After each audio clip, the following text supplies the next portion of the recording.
ทักทายสบายดีสวัสดีนะเดี๋ยวมื้อนี้จะมาหาป่าอยู่ที่ห้วยเนินกับเบาจันใสกับเบาดาวใจเพิ่นกำลังหากันจะหาป่ามื้อนี้ได้หรือบ่มากินข้าวปลาก็เลยมาหาป่าธรรมชาติกินเนาะเดี๋ยวไปเบิ่งว่าเราจะได้ซ้ำใดเนาะเดี๋ยวไปเบิ่งเพิ่นหากันก่อนเดี๋ยวจะถ่ายบรรยากาศ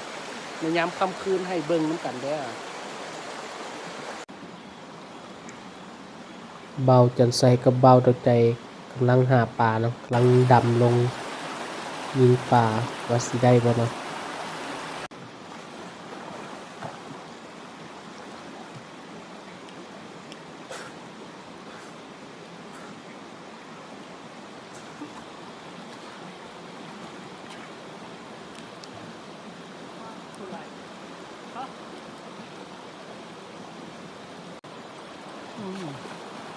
ได้แล้วตัวนึง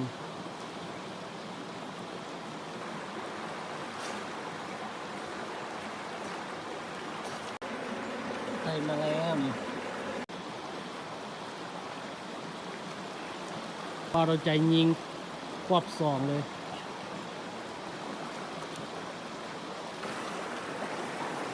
ตอนนี้อีกแล้ว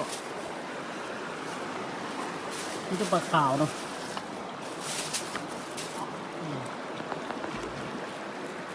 ปลาขาวเมืองนานแข่งหลวงพระบางสายน้ำเนินเนี่ยปลาหลายก็ปลาจะเป็นแต่ปลาขาว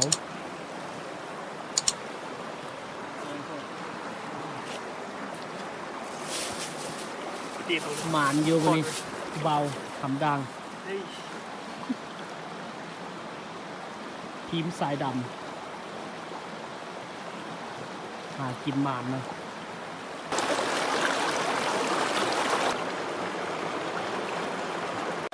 แพ้กันเลยงูเหลื่อมเดี๋ยวเฉพาะปากดีมากไอ้คือเธอพูดตัวนั้นตัวตามเลย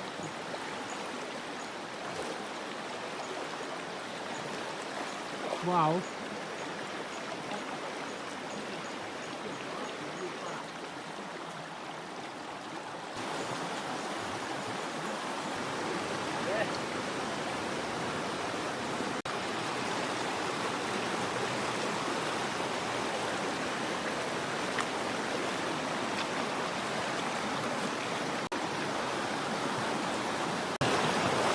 บาทเดียวบาทเดียวสองตัวเลยทีนี้โอ้โห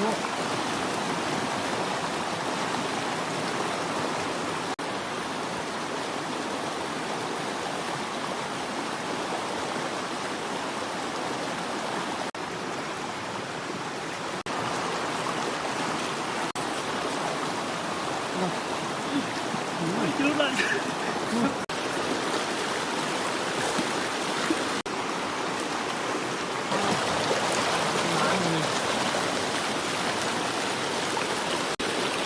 ได้มาแล้วถุงน้อยนึง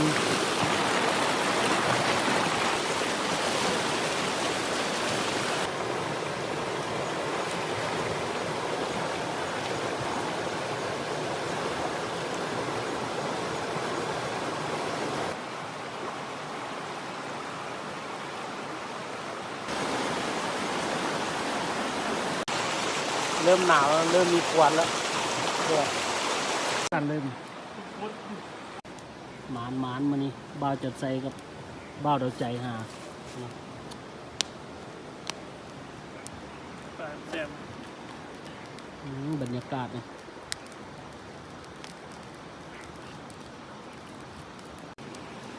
บ่าวจัดใส่กันยังเอาปลาสลิดปิ้งเดี๋ยวจะปิ้งแซ่บเลิศ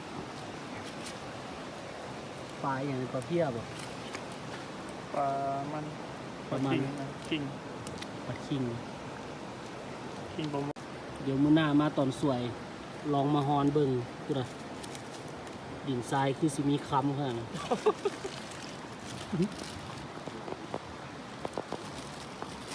ค่อยจะเกลือ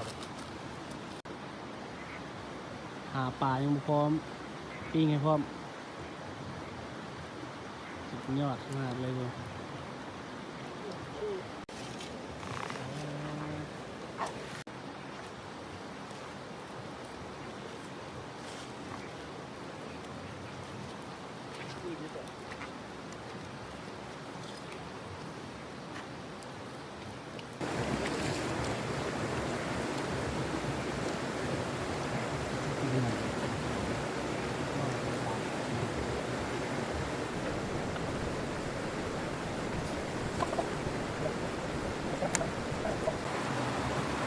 สิ่งที่ขาดบ่ได้เนาะไปปลา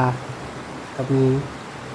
น้ำใสๆจักเป๊ก2 เป๊กพอได้แก้ข้าวว่าซันซา